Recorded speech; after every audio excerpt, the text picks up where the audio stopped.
প্রধানমন্ত্রী সরকারি বাসভবন গণভবনে ১৪ দলের নেতাদের সাথে বৈঠকে কথা বলেছেন প্রধানমন্ত্রী শেখ হাসিনা। আমরা সরাসরি যাচ্ছি সেখানে।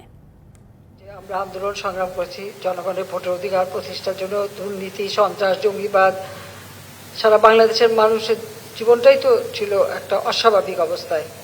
পাঁচবার দুর্নীতির চ্যাম্পিয়ন হলো, আমরা প্রতিবাদও করেছি।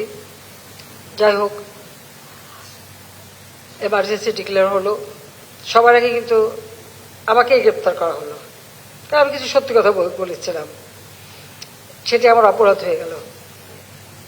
গ্রেপ্তার করে একটার পর একটা মামলা, খালেদা জিয়ার আমলে আমার বিরুদ্ধে প্রায় 12টা মামলা দেওয়া হয়েছিল, আর এরপর তত্ত্বাবধায়ক সরকার এসে আরো প্রায় 5-6টা মামলা দিয়ে তাদের একটা চেষ্টা ছিল কোনো মতে আমাকে যেন আমি যদি ইলেকশন করতে না পারি, ইলেকশন থেকে আমাকে সরিয়ে দেওয়া, এটাই ছিল একটা ইয়ে। কিন্তু সেটা করতে পারিনি। এখন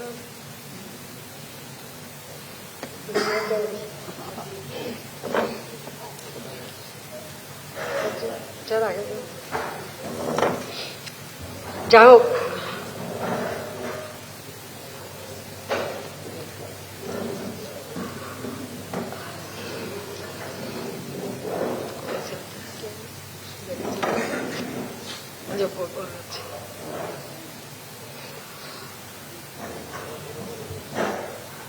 আমাকে গ্রেপ্তার করা হয়েছিল এবং মামলাও দেওয়া হলো। আমাকে একদিন পরপরই কোর্টে নিয়ে যায়, খুব দ্রুত বিচার করে যাতে শাস্তি যা দিতে পারে, আমি যেন আর ইলেকশন করতে না পারি, এটাই ছিল প্রচেষ্টা। যাক, আমরা সে অবস্থা থেকে উত্তরণ ঘটালাম। ইলেকশন হলো।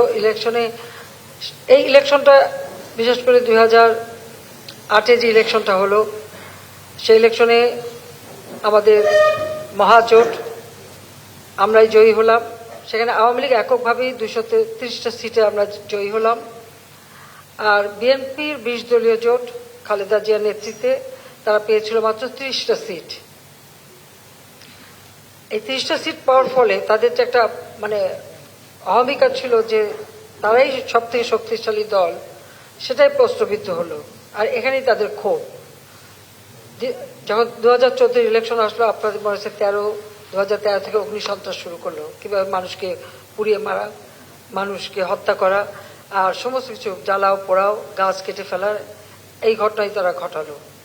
এতে তাদের লাভ হয়নি, বরং জনগণ তাদের কাছ থেকে আরো সরে গেছে। যখন তারা ইলেকশন ঠেকানোর চেষ্টা করলো, আর ইলেকশন ঠেকানোর জন্য আরো অনেকেরই মদত ছিল, আমি জানি সেটা। তো সেটা ঠেকাতে পারিনি, আমরা ইলেকশন করে আবার ফিরে আসলাম সরকারে। 2018-তে বিএনপি আসলো ক্ষমতায়, ইলেকশনে আসলো, কিন্তু মাঝপথেই তারা সরে গেল। সরে যাওয়ার সবচেয়ে বড় কারণ ছিল যে তারা একটা সিটের বিপরীতে 2-3টে করে তাদের প্রার্থী, কারণ প্রার্থী একটা লন্ডন থেকে আসছে, প্রার্থী একটা পুরোনো পল্টন থেকে যাচ্ছে, আর একটা গুলশান থেকে যাচ্ছে। এই 3 জায়গা থেকে তারা প্রার্থী হতো। অনেক সেন্টারে আমি জানি যে সকালে এসে বলছে যে এটা এই নির্বাচন এলাকায় এটা আমাদের ক্যান্ডিডেট, পরে আবার দুপুরবেলা আরেকটা, রাত্রেবেলা আরেকটা। এই অবস্থায় তারা ইলেকশন করে তারা আসতে পারেনি। ফলাফল যে তারা তখন থেকে ইলেকশন বিরুদ্ধে, যে বাংলাদেশে ইলেকশনই হতে দেবে না। নগদে 500 টাকা বা তার বেশি পেমেন্টে পেতে পারেন ঢাকায় জমিসহ 20 কোটি টাকার পুরস্কার।